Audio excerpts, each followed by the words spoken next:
Hello student, welcome back to my YouTube channel Arihant lecture. Guys, आज की इस video में हम बात करेंगे 22 फरवरी को। इससे बाहर आपकी कुछ नहीं आने वाला, ठीक है।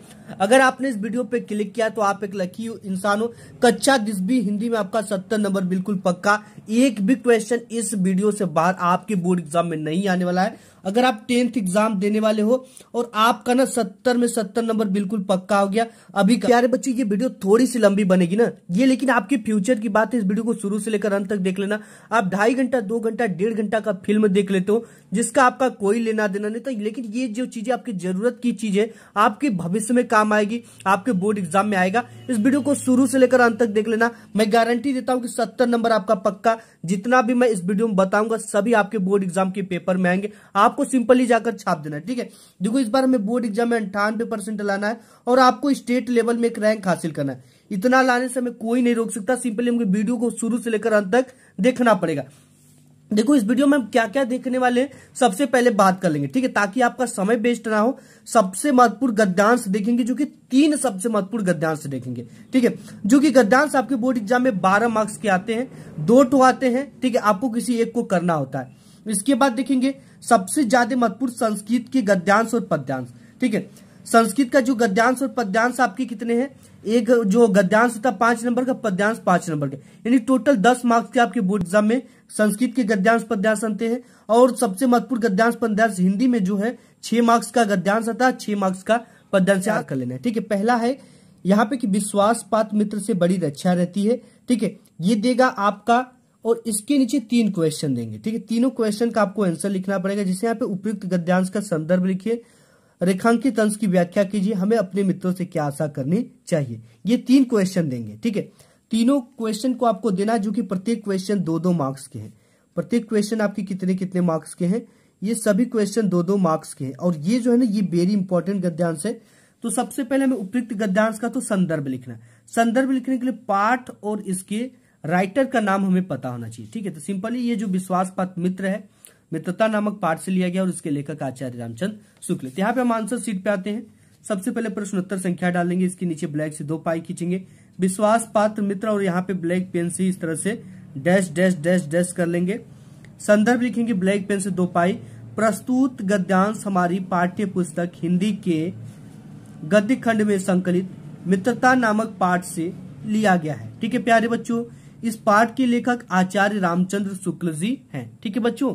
तो यहाँ पे इसके लेखक जो है वो आचार्य रामचंद्र शुक्ल जी हैं। अब हमें व्याख्या करनी किसकी है, हम देखते हैं कि यहां से लेकर यहां तक के शब्दों के नीचे रेखा खींचा गया, एंड इसके बाद फिर रेखा खींच दिया गया यहां से लेकर यहां तक के शब्दों के नीचे। अब देखो, बोर्ड एग्जाम में ना ऐसे जो गद्यांश होते हैं कभी कभी कहां तक देगा, सहायता देंगे तक देगा, ठीक है। यानी एक ही रेखांकित अंश को लेता है, और कभी कभी इसको पूरा देखो यहां से लेकर यहां तक रेखा केवल खींचा रहेगा। सिंपली आपको इसको व्याख्या करना और इसको दोनों को साथ में जोड़कर व्याख्या करनी है। कैसे करनी है आइए आंसर शीट पे देखते हैं। तो यहाँ पे है, लिखेंगे रेखांकित अंश की व्याख्या कि प्रस्तुत पंक्ति में लेखक कहता है कि सच्ची मित्रता उत्तम जीवन निर्वाहन में बहुत सहायक सिद्ध होती है। सच्चे मित्र की तुलना उत्तम वैद्य से किया जा सकता है। वैद्य अपने कार्य में कुशल और जानकार होते हैं, उसी प्रकार सच्चा मित्र बुराई से मुक्त कराने और अच्छाइयों को बढ़ाने में हमारा किस प्रकार सहायता देता है, नेक्स्ट पेज पे है, सहयोग करता है, ठीक है। इतना ही नहीं बल्कि अच्छा मित्र अच्छी माँ जैसा धैर्यवान होता है, व्यवहार में कोमलता होती है। प्रत्येक व्यक्ति को ऐसी मित्रता करने का प्रयास करना चाहिए। लेकिन आप प्रयास करके भी क्या करोगे, ऐसा मित्र ही आज के जमाने में नहीं है, ठीक है, जो आपके हित की, जो आपके भलाई की बातों को सोचे, ठीक है। और आपको यहाँ पे 100 नंबर में फिर देगा हमें अपने मित्रों से क्या आशा करनी चाहिए, ठीक है। देखो यहाँ पे क्या है कि हमें अपने मित्रों से आशा करनी चाहिए कि वे हमारे दोषों त्रुटियों से हमें सतर्क करे, बचाए, हमें सत्य की और मर्यादा की भाव से पुष्ट करे, सदैव कुमार्ग से बचाए हमें। ये हमें अपने मित्रों से आशा करनी चाहिए। नेक्स्ट इसके बाद आता है, यहाँ पे देख सकते हो दूसरा नंबर, ठीक है। दूसरा नंबर है कि यह एक नैतिक और आध्यात्मिक स्रोत है जो अनंत काल से प्रत्यक्ष या अप्रत्यक्ष रूप से संपूर्ण देश में बहता रहा है। अब इसको सिंपली पढ़ लेना आप। पढ़ने के बाद यहाँ पे 3 नीचे क्वेश्चन दिया है। और नंबर में दे रखा है कि उपयुक्त गद्यांश का संदर्भ लिखिए। संदर्भ के लिए ये भी 2 मार्क्स का है। आपको पाठ और पाठ के राइटर का नाम, लेखक का नाम पता होना चाहिए। ठीक है, ये दो चीजें पता तो हम इंस्टेंटली लिखकर 2 नंबर बोर्ड एग्जाम में लेकर भी आएंगे। आइए हम इसका सबसे पहले संदर्भ लिखना है तो आंसर शीट पे देख लेते कैसे संदर्भ लिखना है और लिखने का सही तरीका क्या है। यहाँ पे आंसर शीट पे सबसे पहले खंड ब तो खंड ब डालेंगे, वर्णनात्मक टाइप के प्रश्न है तो इसको डालेंगे, प्रश्नोत्तर संख्या जितना भी उसको डालेंगे। गद्य में यह एक नैतिक डैश डैश हो गया। ठीक है, संदर्भ लिखेंगे कि प्रस्तुत गद्यांश हमारी पाठ्य पुस्तक हिंदी गद्य खंड में संकलित भारतीय संस्कृति नामक पाठ से लिया गया। इसके जो लेखक है वो डॉक्टर राजेंद्र प्रसाद जी हैं। अब हमें देखो व्याख्या किसकी करनी है। अब यहाँ पे रेखांकित अंश की व्याख्या कीजिए। ठीक है, किसकी व्याख्या करना है, थोड़ा सा हम एक निगाहें अपनी डालते हैं, क्योंकि निगाह डालेंगे जब तक नहीं तब तक हम कुछ हासिल नहीं कर सकते। ठीक है, तो यहाँ पे हम देखते हैं कि यहाँ से लेकर यहाँ तक के शब्दों के नीचे एक रेखा खींचा गया इस तरह का, इसी को हमें अपने शब्दों में व्याख्या करनी है। ठीक है, कैसे करनी, आइए आंसर शीट पे देखते हैं। रेखांकित अंश की व्याख्या। देखो, प्रस्तुत पंक्ति में लेखक कहते हैं कि भारतीय संस्कृति के माध्यम से ही भारत को उसकी अमरता का पाठ पुनः पढ़ाया गया है। इन्हीं के मूर्त रूप ने स्वतंत्रता के परिणाम स्वरूप निराशा से मुरझाए हुए मन में आशा रूपी ऊर्जा का संचार किया है। हमारी सूख चुकी हड्डियों को अमृत तत्व की स्मृति दिलाकर उसमें नई मज्जा प्रदान की है। ठीक है, इसके बाद एक क्वेश्चन आता है यहाँ पे कि मानव मात्र के लिए क्या अत्यंत आवश्यक हो गया। ठीक है, नैतिक और आध्यात्मिक स्रोत मानव मात्र के लिए अत्यंत आवश्यक हो गया है। ठीक है, तो ये तो इसका आंसर हो गया। अब इसके बाद हम नेक्स्ट देखते हैं। यहाँ पे नेक्स्ट हमारा तीसरा है जो कि वेरी वेरी इंपॉर्टेंट है। जो तरुण संसार के जीवन संग्राम से दूर है उन्हें संसार का चित्र बड़ा ही मनमोहक प्रतीत होता है। जो वृद्ध हो गए, जो अपनी बाल्यावस्था और तरुणावस्था से दूर हटा है, उन्हें अपने अतीत काल की स्मृति बड़ा ही सुखद लगती है। ठीक है, इसका हमें क्या करना है, व्याख्या करनी है। देखो, ये जो है ये वेरी वेरी इंपॉर्टेंट है, बोर्ड एग्जाम में बार बार पूछा गया है और हर बार आता भी है। ठीक है, तो यहाँ पे उपयुक्त गद्यांश का संदर्भ की एक चीज आपको ध्यान देना, आप प्रीवियस ईयर के पेपर देख लेना। ठीक है, अपने यहाँ की जो आपकी डिस्ट्रिक्ट में आई हुई है उस पेपर, क्योंकि पूरे बोर्ड में ना 7 सेट बनता है पेपर का। 7 सेट में से हर एक डिस्ट्रिक्ट में अलग अलग सेट जाता है, मतलब 7 सेट में से सभी डिस्ट्रिक्ट को बांटा जाता है। ठीक है, जितने भी डिस्ट्रिक्ट है 7 सेट में से ही जाएंगे और 7 सेट अलग अलग होते हैं। तो ऐसे में आप अपने क्षेत्र के पेपर को देख लेना, अपने डिस्ट्रिक्ट के, कि जो क्वेश्चन आपके पेपर में आया हुआ है, ठीक है, वो क्वेश्चन लगभग नहीं आता है बोर्ड एग्जाम में। ठीक, आपके पेपर में दोबारा नहीं देगा, एक आध क्वेश्चन केवल फंसता है और बाकी जो क्वेश्चन है वो नहीं आते हैं। ठीक है, तो इस चीज को आपको ध्यान देना है। पेपर में जितने भी गद्यांश पद्यांश, शायद एक आध गद्यांश आ जाए, लेकिन हर बार डिफरेंट बनता है। ठीक है, शायद एक आध गद्यांश आ जाता है। तो यहाँ पे उपयुक्त गद्यांश का संदर्भ लिखिए, गद्यांश के रेखांकित अंश की व्याख्या कीजिए। तरुण और वृद्ध दोनों क्या चाहते हैं। ठीक है, ये 2-2 नंबर के हैं। सबसे पहले हम इसका संदर्भ लिखेंगे। ठीक है, यहाँ पे प्रश्नोत्तर संख्या डाल लेना। गद्य है जो तरुण संसार डैश काल बना रहता है। संदर्भ है आपका कि प्रस्तुत गद्यांश हमारी पाठ्य पुस्तक हिंदी के गद्य खंड में संकलित क्या लिखूं नामक पाठ से लिया गया। इस पाठ के जो लेखक है पद्मलाल पुन्नालाल बख्शी जी हैं। ये हो गया। इसके बाद है रेखांकित अंश की व्याख्या। प्रस्तुत पंक्ति में लेखक कहता है कि ऐसी व्यक्ति जो युवावस्था को पार करके वृद्ध हो गए हैं उन्हें बचपन की यादें बहुत आती है। ठीक है, जैसे जो भी आपके दादाजी होंगे, आपके पिताजी होंगे, वो भी बचपन याद करके काफी खुश महसूस करते होंगे कि मेरे भी बचपन थे, मैं भी खेलता था, घूमता था, कूदता था, स्वतंत्र था हर तरह से। तो वो उन्हें आनंददायक होती है। ठीक है, वृद्ध हो गए, उन्हें बचपन की यादें बहुत ही सुखद जान पड़ती है। ठीक है, इसलिए वे बचपन की स्वप्न देखा करते हैं। इसी प्रकार एक और युवक को जहां उनका, ठीक है, यहाँ पे नेक्स्ट देखते हैं, भविष्य उज्जवल प्रतीत होता है, तो दूसरी ओर वृद्धों को उनका अतीत उन्हें वर्तमान में घसीट कर लाना चाहता है। ठीक है, यानी जो उनकी बुढ़ापा है, बुढ़ापा आ गई है, लेकिन वो सोचते हैं कि मैं फिर से बाल्यावस्था में हो जाऊं, फिर से बालक बन जाऊं, फिर से सभी इंजॉय को मैं ग्रहण करूं। ठीक है, वृद्धों को उनका अतीत उन्हें वर्तमान में घसीट कर लाना चाहता है।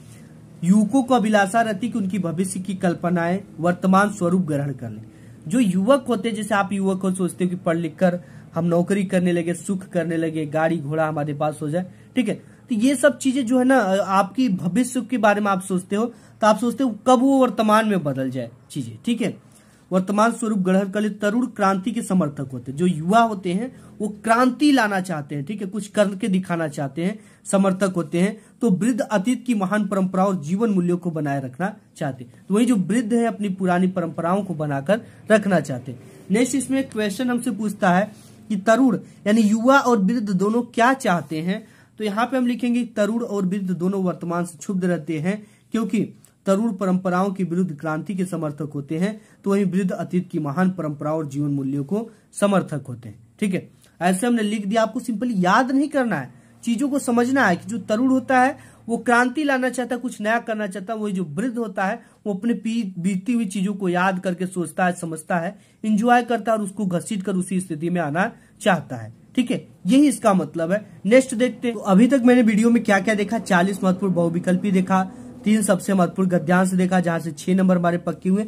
अब देखेंगे 3 सबसे महत्वपूर्ण पद्यांश। पहला है कि चरण कमल बंदो हरि राई, जाकी कृपा पंगु गिरे लंग अंधे को सब कुछ दर्शाई, बहिरो सुने गुंग पुनि बोले रंक चले सिर छत्र धराई, सूरदास स्वामी करुणामय बार बार बंदो तिहि पाई। डियर स्टूडेंट, आप इसको पढ़ने के बाद आपको ये तैयार भी होगा, लेकिन लिखने का तरीका क्या होता है बोर्ड एग्जाम में, यही सब जगहों पे नंबर आपके करते हैं। तो कैसे हम पूरे के पूरे नंबर लेकर आएंगे, इस चीज को हम देखते हैं। ठीक है डियर स्टूडेंट, देखो सबसे पहले यहाँ पे उपयुक्त पद्यांश का संदर्भ हमसे पूछता है।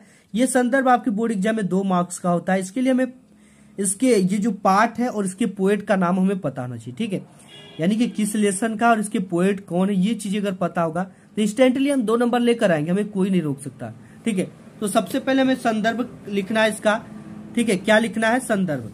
तो यहाँ पे डालेंगे प्रश्नोत्तर संख्या चरण कमल डैश डैश तिहि पाई। ठीक है, संदर्भ है कि प्रस्तुत पद्यांश हमारी पाठ्य पुस्तक हिंदी काव्य खंड के अंतर्गत पद नामक शीर्षक से लिया गया है। इस पाठ के जो रचयिता है या इस पाठ के जो कवि हैं वो सूरदास जी हैं।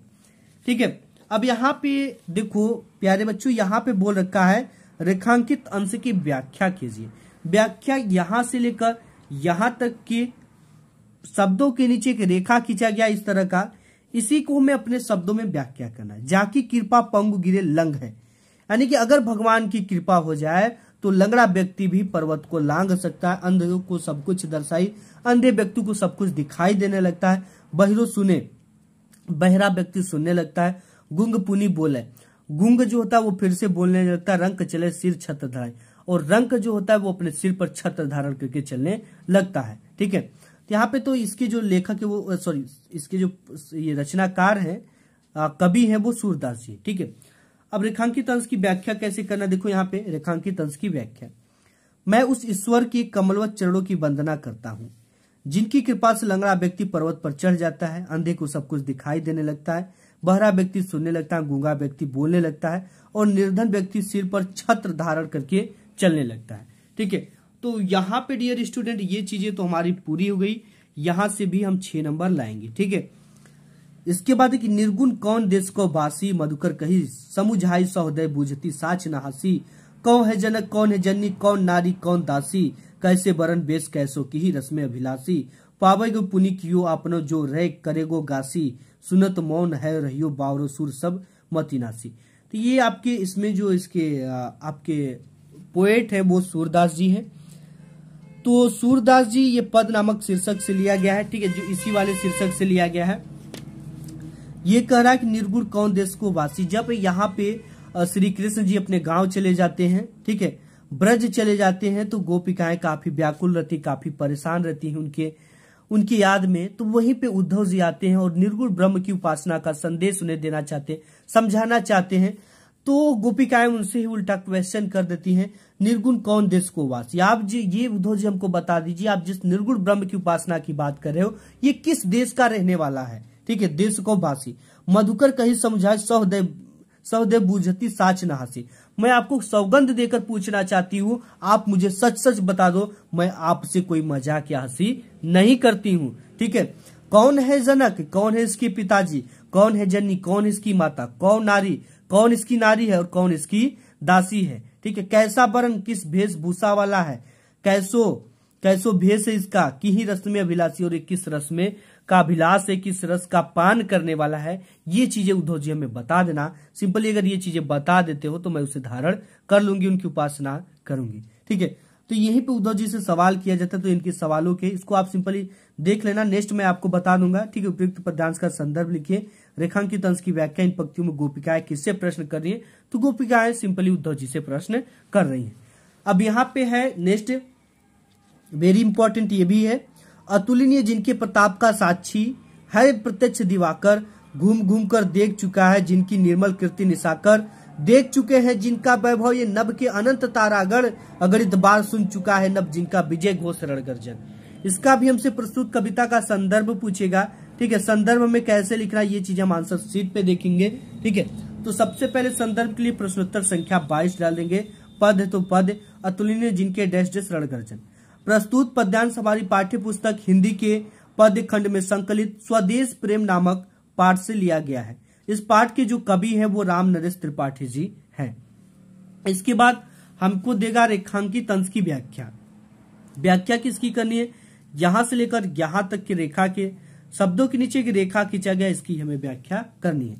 देखो, प्रस्तुत पंक्ति में कवि कहते हैं कि आकाश के नक्षत्र जो है भारत के अतुल वैभव के साक्षी हैं और गरजती हुई लहरों द्वारा समुद्र इसके जयघोष सुनने का साक्षी है।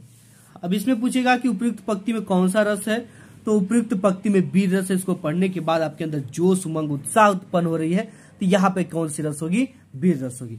तो उपयुक्त पंक्ति में वीर रस हो गए, यहाँ से भी 6 नंबर आपके इंस्टेंटली मिल गए। इसके बाद हमारे नेक्स्ट श्रेणी में हम इसको रखें, यहाँ तक तो हमने देख लिया सबसे महत्वपूर्ण पद्यांश तक। ठीक है, अब इसके बाद हम देखेंगे 3 सबसे महत्वपूर्ण संस्कृत के गद्यांश, जो कि 2 नंबर आपको संदर्भ लिखने का मिलेगा एंड 3 नंबर आपको मिलेगा इसकी हिंदी में अनुवाद करने का। यानी यहाँ से टोटल आपके 5 मार्क्स इंस्टेंटली मिलेंगे। ठीक है, तो आइए हमको देखते हैं 3 सबसे महत्वपूर्ण कौन कौन से संस्कृत के गद्यांश है जो कि इंस्टेंटली आपके बोर्ड एग्जाम में आने वाले हैं। तो यहाँ पे सबसे पहला आपका है वाराणसी सुविख्यात प्राचीन नगरी। ठीक है, वाराणसी जो है बहुत ही प्राचीन नगरी है, तो इसको हमें बोलेगा सबसे पहले संदर्भ लिखने का एंड इसका हिंदी में अनुवाद करने का। संदर्भ लिखने का यहाँ पे 2 नंबर मिलता है, प्लस हिंदी में अनुवाद करने का 3 नंबर, यानी यहाँ से टोटल आपके 5 मार्क्स मिलते हैं। ठीक है, तो कैसे लिखना है, कैसे क्या करना है, यहाँ पे देखते हैं। प्रश्नोत्तर संख्या 23। ठीक है, वाराणसी सुविख्यात डैश डैश बहुप्रसन्नति। प्रस्तुत गद्यांश हमारी पाठ्य पुस्तक हिंदी के संस्कृत खंड में संकलित वाराणसी नामक पाठ से लिया गया है। हिंदी में अनुवाद यहाँ पे वाराणसी सुविख्यात प्राचीन नगरी। वाराणसी जो है बहुत ही प्राचीन नगरी है, तो यहाँ पे वाराणसी बहुत ही प्रसिद्ध पुरानी नगरी है। यह स्वच्छ व पावन जल की लहरों वाली गंगा के किनारे पर स्थित है। इसके घाटों की घुमावदार आकार वाली कतारें उज्जवल चंद्रमा की सफेद चांदनी में बहुत सुंदर लगती है। यहाँ प्रतिदिन दूर दूर से अनेक पर्यटक आते हैं। आप भी गए हो कि नहीं वाराणसी, आप गए होगे, आते हैं और इसके घाटों का सौंदर्य देखकर इसकी अत्यधिक प्रशंसा भी करते हैं। ठीक है, तो ये हो गई। इसके बाद नेक्स्ट आपका यहां से आता है ये तीसरा नंबर। ठीक है, कि ऐसा नगरी भारतीय संस्कृति संस्कृत भाषाया केंद्र स्थलम अस्ति। यह जो नगरी है भारतीय संस्कृत भाषा का केंद्र स्थल है। इसका भी हमें संदर्भ लिखना पड़ेगा, हिंदी में अनुवाद करना पड़ेगा। तो आइए देखते हैं आंसर शीट पे। यहाँ पे सबसे पहले हम प्रश्नोत्तर संख्या डालेंगे। संस्कृत गद्य ऐसा नगरी डैश डैश कारिता। ठीक है, संदर्भ है कि प्रस्तुत गद्यांश हमारी पाठ्य पुस्तक हिंदी के संस्कृत खंड में संकलित वाराणसी नामक पाठ से लिया गया है। यह भी वाराणसी नामक पाठ से लिया गया है। हिंदी अनुवाद, यह नगरी भारतीय संस्कृति और संस्कृत भाषा का केंद्र स्थल है। यहीं से संस्कृत साहित्य और संस्कृत का प्रकाश सब जगह फैला था। मुगल युवराज दारा सिकोह ने यहाँ आकर भारतीय दर्शन शास्त्रों का अध्ययन किया था। वह इनके ज्ञान से ऐसा प्रभावित हुआ कि उसने उपनिषदों का अनुवाद फारसी भाषा में करा दिया। ठीक है, इसके बाद नेक्स्ट यहाँ पे आपका तीसरे नंबर पे आता है कि इयम नगरी विविध धर्माणाम संगम स्थली अस्ति। ठीक है, मतलब कि ये जो नगरी है विभिन्न धर्मों का संगम स्थान है। इसको कैसे लिखना है, सबसे पहले संदर्भ हम इसको आंसर शीट पे देखेंगे। देखो यहाँ पे है इयम नगरी डैश डैश स्पृहन्ते। ठीक है, संदर्भ की प्रस्तुत संस्कृत गद्यावतरण हमारी पाठ्य पुस्तक संस्कृत गद्य खंड में संकलित वाराणसी नामक पाठ से लिया गया है। हिंदी अनुवाद, यह नगरी अनेक धर्मों के मिलन का स्थान है। महात्मा बुद्ध, तीर्थंकर, पार्श्वनाथ, शंकराचार्य, कबीर, गोस्वामी, तुलसीदास तथा बहुत महात्माओं ने यहाँ आकर अपने विचारों को फैलाया केवल दर्शन, साहित्य और धर्म में नहीं बल्कि कला के क्षेत्र में भी यह नगरी अनेक कलाओं और शिल्पों के लिए लोक में प्रसिद्ध है। यहाँ बनी हुई रेशमी साड़ियां देश विदेश में सब जगह पसंद की जाती है। ठीक है, ये हो गई हमारी कहाँ तक की सफर पूरा हुआ।